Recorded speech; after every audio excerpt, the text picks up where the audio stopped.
অসহযোগ আন্দোলন ঘিরে দুপক্ষের সংঘর্ষে 4 জেলায় 6 জন নিহত।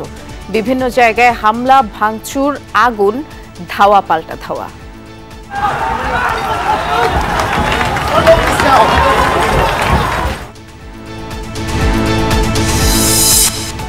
রাজধানীর বিভিন্ন জায়গায় সংঘর্ষ। শাহবাগে বিএসএমএমইউতে অ্যাম্বুলেন্স, মোটরসাইকেলে অগ্নিসংযোগ। সিএমএম কোর্ট প্রাঙ্গণে পুলিশের গাড়িতে আগুন, সাউন্ড গ্রেনেড।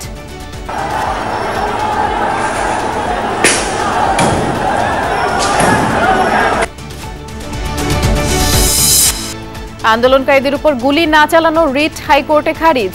পুলিশের গুলি করার প্রয়োজন হলে মানতে হবে আইনি বিধান। একটি গণতান্ত্রিক দেশে বিক্ষোভ করা বা কোনো কিছু সবকিছুই আমাদের সাংবিধানিক অধিকার, এটা মানতে হবে। একটি রাজনৈতিক উদ্দেশ্য হাসিল করার জন্য, আদালতকে ব্যবহার করার জন্য এই রিট পিটিশনটি দায়ের করা হয়েছিল। সুতরাং রিট পিটিশনটি পলিটিক্যালি মোটিভেটেড হিসাবে খারিজ করে দেওয়া হয়। নাশকতা প্রতিরোধে ঢাকার বিভিন্ন পয়েন্টে আওয়ামী লীগের নেতাকর্মীদের অবস্থান।